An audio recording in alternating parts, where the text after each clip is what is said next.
going on, y'all? What's going on? Voices Power is here. Trying to increase the vibration, if you know what I mean. But I just want to say I hope you guys are doing good, and thank you so much for any of my videos you've watched. It's a pleasure to do what I love, and to have people, you know, like I said, watch your content. It means a lot. That's why everybody's like kind of nervous to start some type of channel or to like do anything, because they're afraid that no one's gonna watch. But I just told myself at the end of the day, as long as you are watching your stuff, I be watching my shit. It's just so interesting to see how I have so much fear, but I can't panic about starting a channel and just like looking dumb or sounding dumb and stuff like that. You become very vulnerable because everything you say can be used against you. You know what I mean? Like, yeah, just the world of communication to me has changed my life, and just saying what you have to say, but saying in a way that is authentic. You know what I mean? We learned we need to communicate better. So a lot of times I try to like prove a point through like poetic rhythm or through humor and stuff like that, because I might seem like I'm hella like straight face and just like so strict, but I just haven't learned how to be myself yet on camera. Like, I want to be hella like, I want to be myself, I want to be goofy and stuff, but like with the type of content that I've been talking about, it takes a serious face. Yo, the worse it looks, the more art it is. You know what I'm saying? Trust me. Because it's just so much going on that I have to cover first before I can be a hooligan, if you know what I mean. I hella want to make funny content. I want to make funny videos and skits and stuff like that. Oh my god! Like, I'm serious. I've been thinking about that a lot. Oh boy. Not trying to like be trendy what the people do on TikTok, but like, I don't know, I always wanted to be like a movie director, always wanted to make film, always wanted like to capture the audience attention. That's dope. I like that one a lot. So yeah, that's one of my goals, hopefully this year.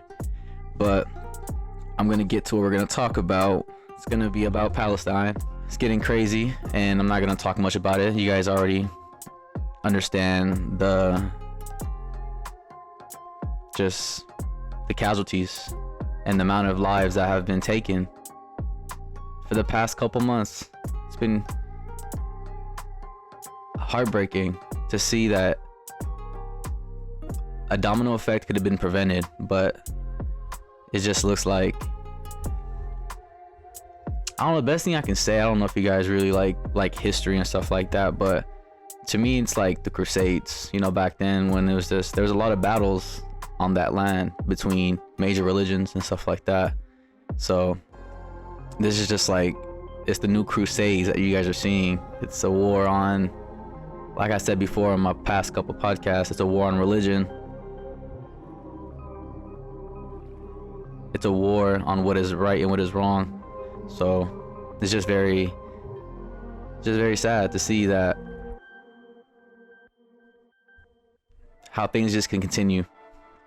And it's just like, we have to live with that guilt, like us going on with our normal lives, but at the same time seeing how other people's lives across the world are being affected.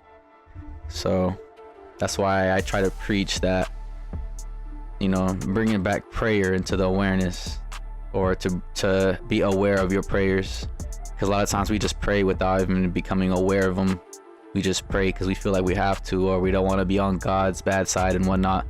But when you become conscious of your prayer, I really do feel like it can plant seeds all across the world. I know I can't be in certain places right now that are going through stuff, but just me talking about it and focusing my soul, you know, when you focus with your soul on something, it can reach far, you know, and people can, you never know who you're gonna reach. But yeah, that's my little introduction. Just want to say thank you again for being here, and let's get to the reaction video.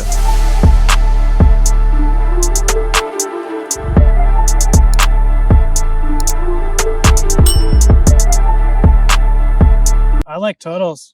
All right, y'all, so this is the podcaster slash journalist that I was telling you guys about. I really do feel like you should check out his content. He doesn't only cover what's going on in Palestine. He's hella funny too. Yeah, he's quite a comedian, to be honest. But yeah, it's titled "Israel Says a War Could Last a Decade. CNN Covers Gaza Torture in Mass Graves." So yeah, let's get to the video. All right, y'all, welcome to the show. I got an amazing one for you today. So right off the bat here, even CNN has to cover the most recent Israeli war crimes. There was a new mass grave found, and the number just keeps going up in terms of how many Palestinian bodies.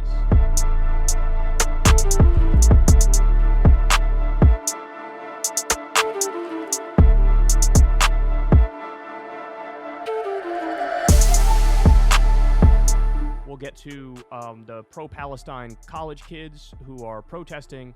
They are getting viciously smeared in the media, and there is a huge and dishonest overreaction to their protests. Yeah, that's very true. I don't know if you guys have been seeing what's going on in New York. I think that's the only one I've seen, to be honest, is what happened in the university. I think it was Columbia University in New York. School switching to remote classes, and tonight protests now spreading to campuses across the U.S. ABC's Stephanie Ramos at Columbia tonight.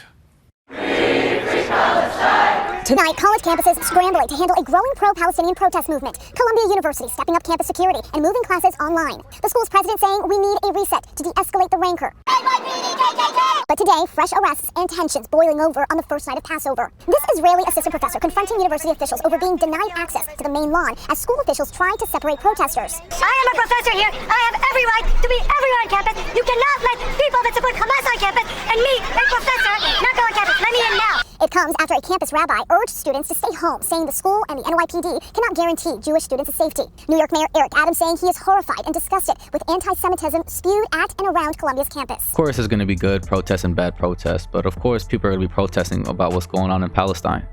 So why are they upset that people are protesting on universities about the freaking genocide continuously going on right now?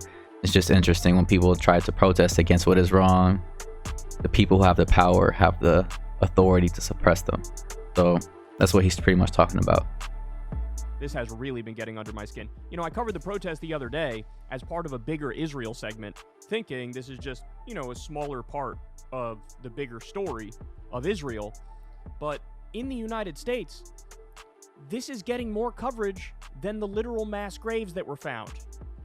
It's getting more coverage than the 5 or 6 war crimes of the day that the IDF committed. There's a colossal overreaction to college kids standing up and protesting and doing the right thing and trying to get their universities to divest from Israel and trying to stop Israel committing a genocide and an ethnic cleansing. So we'll talk about all that.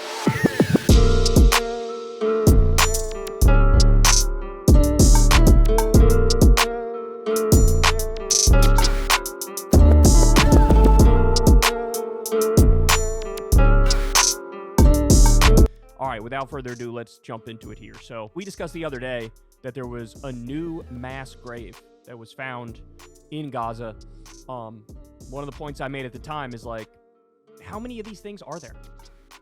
How many are there? Too many to count. Because we're discovering one, every couple weeks? That leads me to believe that the official count of the dead from the UN and other organizations, it's probably a massive undercount. Even the Euromed Monitor numbers, that human rights group, they have the highest number in terms of the dead in Gaza. Even that, I think, is an undercount. Because It's actually really interesting that, like, the whole trying to find out the number of graves there are, the number of casualties. Like, majority of the world's powers are relying on Israel's, like, their team to count the numbers, and we're relying on them to tell us how many people died. Because a lot of times when there's these graves and there are these mass exterminations, oftentimes, not all the time, but oftentimes Israel always wants to justify those actions by saying that there were Hamas members there and that there were terrorists that were killed there and stuff like that, which justifies all the casualties around that area. So I just don't like how today's world, we have to rely on the oppressors' information when they can shift the viewpoint and they can just distract people with false numbers that are just coming out their ass. You know, like, it's so crazy how with today's media and with today's technology, we thought we'll be able to see the correct number. But nowadays, everything is just, you don't know what's right and what's wrong. It's really interesting how we have to rely on them when it comes to these numbers. We can't even rely on the Palestinians, because as soon as the Palestinians start counting up the casualties, oftentimes like Israel wants to like say that they're lying and that these numbers are over exaggerated and stuff like that. So yeah, because they don't have the infrastructure to really keep up with the number of dead people, and also nobody had the people that were in this mass grave counted as part of their tallies, and now boom, they stumbled across another mass grave. So here's this brutal and devastating report about a new mass grave found in Gaza. Warning in advance, of course, this is some disturbing stuff. The State Department has raised concerns about the conflict in Gaza in its annual report on human rights. Antony Blinken called it, quote, deeply troubling, and noted allegations of war crimes by both Israel and Hamas. This comes as a mass grave containing over 300 bodies has been uncovered at Nasser Hospital in Khan Yunis. Last time we talked to you, it was just over 100 bodies that were found in this mass grave. Now it's over 300. That number just keeps growing. Correspondent Nada Bashir reports on the intense grief amongst the survivors, and of course, this story is difficult to watch.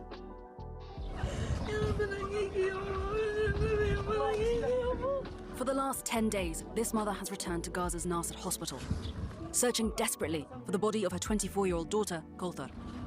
She had been buried at this makeshift gravesite in January. Now, her body is missing. The Israelis turned the hospital upside down, she says. They dug up all the dead bodies and moved them around. These are the shrouded corpses of those retrieved from a newly discovered mass grave in Khan Yunis. More than 300 bodies have been recovered so far, according to Gaza's civil defense. But the search is still ongoing. This is a crime against humanity, Dr. Al-Maghaya says. How could the Israeli occupation forces dig up these graves and mishandle the bodies of our martyrs? In some cases, they even opened and removed the bodies from their bags, even though their names had been marked on them. Many of the bodies recovered here were buried by relatives or medics on the hospital's grounds in January as a temporary measure. Israel's relentless bombardment of the southern city making it too difficult to carry out a traditional burial.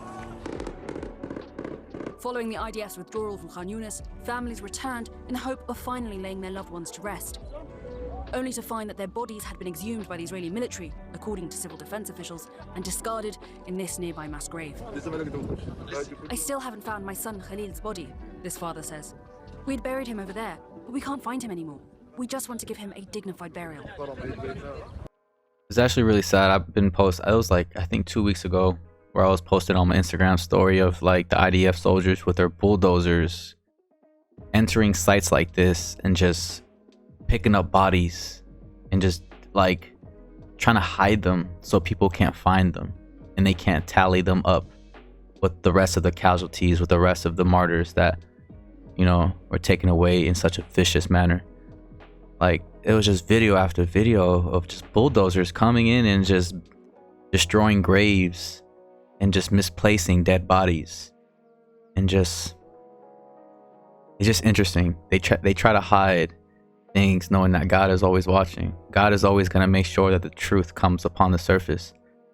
But it's so funny how they try to put an anchor on certain things so it can just, you know, it'll just sink to the bottom. But yeah, God is always going to make sure that his people, or just the innocent, that the truth will come to light, you know, and that the people who are doing the messed up shit are going to be held accountable, even if it takes time. According to Gaza's civil defense chief, some bodies have been discovered with their hands tied together. An indication, he says, that these may be the victims of alleged field executions. I don't know if they go on to point this out, but there's even evidence of field executions of doctors and nurses and medical professionals in particular. And journalists.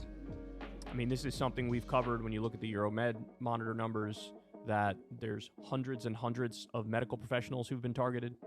There's evidence in this instance, some of these people were medical professionals. Some of them were stripped naked before they were handcuffed. And I also posted on my Instagram story of all those men that were like stripped to their underwear And it was like the video where I was talking about how it looked like concentration camps, that they were just put in these fields all on their knees with guns put into their, like, on their head, and just dehumanizing them.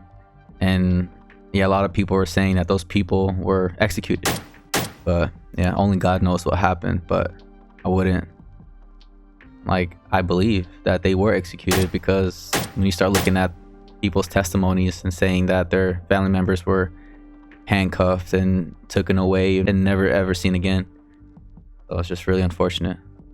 Tortured and killed. As they correctly are describing here, the IDF has desecrated the bodies. I mean, we've known a lot of this has been going on for a while, but it still is a shock to the system when you hear about it, right? We should all, honestly, this is dark to say, but we should be thankful this is at least getting coverage in CNN. For the longest time, they don't talk about stuff like this.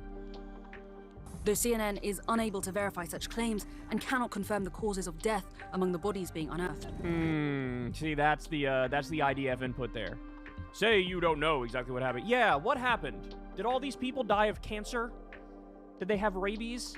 Is that what, or, you know, is it that the IDF has been dropping bombs on top of their head for a really long time now and massacring everybody in sight? I wonder what happened. And starving them. But this would not be the first time graves have been disturbed by the Israeli military.